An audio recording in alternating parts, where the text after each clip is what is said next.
when I was 22 years old, I was coaching football in Atlanta, Georgia, and the guy who was my boss, Greg Vandergriff, walks in and he says, "This is the best book I've ever read. You need to read it." And so I read it. And from that day forward, however many years ago that was, this is the best book I've ever read.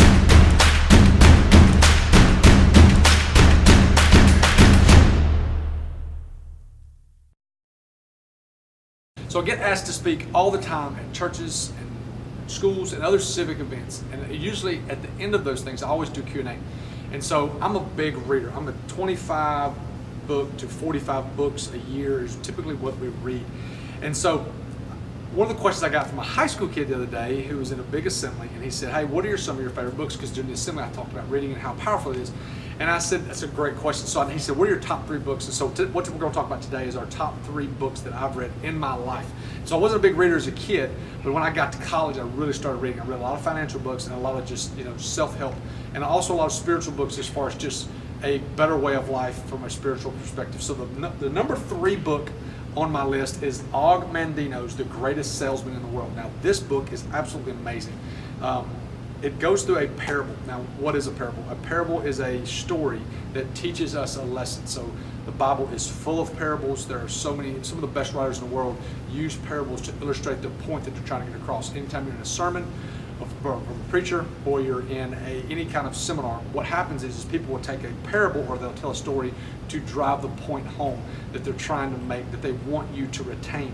And so in this Greatest Salesman in the World, it is set in the Middle East, and it's about this mentor and this mentee, and this mentee comes through this mentor and he gets him to teach him all these things. And what he does, he takes these scrolls and he teaches him these scrolls. And now this is not about like hard selling. This is about life and about how to excel in life, and it's about giving more than giving. So many wonderful things. We could spend an hour just talking about this, but Og Mandino's Greatest Salesman in the World is a wonderful, wonderful book. The next book on my list, it's probably my second favorite book in the world, is The Circle Maker. Now, Mark Batterson is one of the best writers I know. I don't care what he's publishing, I am reading it. When a book comes out that Mark writes, I read it. He's absolutely wonderful. I've heard him in person. He's good in person, but he's great in a book. The Circle Maker, it talks about praying prayers. And he tells a story about this guy who was praying for rain and drew a circle around himself. He says he wasn't leaving the circle until rain came. And I'll let you read the book, but I've read this book multiple times, and I get asked all the time about books, and this is one of the best books I've read. And again, Mark Batterson is absolutely wonderful. The reason I think he's so good is because he intertwines real life stories into the points that he's trying to bring across. And again, the book is not a parable like The Greatest Salesman in the World, but he just says so many stories in this book, and it is absolutely an amazing book. I think I've read this book 3 or 4 times, and I even bought like 20 of them at one point. I just gave them away to people because it was so good. Okay, my favorite book of all time. The Sunday school answer is the Bible, because everybody's like, "Oh, the Bible's the greatest book." It is the greatest book ever, and there's so many good things in it. It's the #1 seller. It's going to be the #1 seller. It's always been the #1 seller. So the Bible's amazing. Other than the Bible, okay, the best book I've ever read is The Traveler's Gift.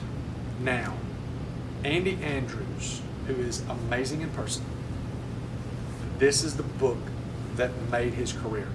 And I want to say this book was rejected like 40-something times, and Andy can tell you that.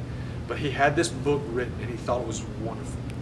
And what happened was, he was rejected 47 times in this thing. The Traveler's Gift is my favorite book of all time. And so what he does in this book is he takes these 7 decisions that this man makes. And this man's on the brink of suicide, and he takes these 7 decisions. And what he does is he goes back through history and he visits these 7 individuals throughout history from all across the world and all eras of our world, from past presidents to medieval, ancient times. Absolutely wonderful book. It will keep you on the edge of your seat, but also teach you so many things that we need to know in life. This is not a super spiritual book. It's just a book about being amazing at life, how to treat others, all those things. So The Traveler's Gift by Andy Andrews. Now, one of the things that I always like to know is, hey, where did you get that from? When I was 22 years old, I was coaching football in Atlanta, Georgia, and the guy who was my boss, Greg Vandergriff, walks in and he says, "This is the best book I've ever read. You need to read it." And so I read it. And from that day forward, however many years ago that was, this is the best book I've ever read. So I hope this helps you. What I'm going to do is I'm going to put these books, the link to these books below, so you can click on them and get them. Guys, I can't express to you how important reading is in all of our lives. These books are absolutely amazing. If you're not a reader, I'd say pick up one of these. If you are a reader, I'd say pick up one of these. You cannot go wrong with any 3 of these books. Guys, if you have any questions, I would love to hear them. info@mealfit.co. Or I would love to hear your favorite books. If you have favorite books, either put them in the comments below. I will be sure to respond. But also, I would love to read them, because if there's something that you will call your favorite, I'd love to read it. So thank you so much, guys. Look forward to serving.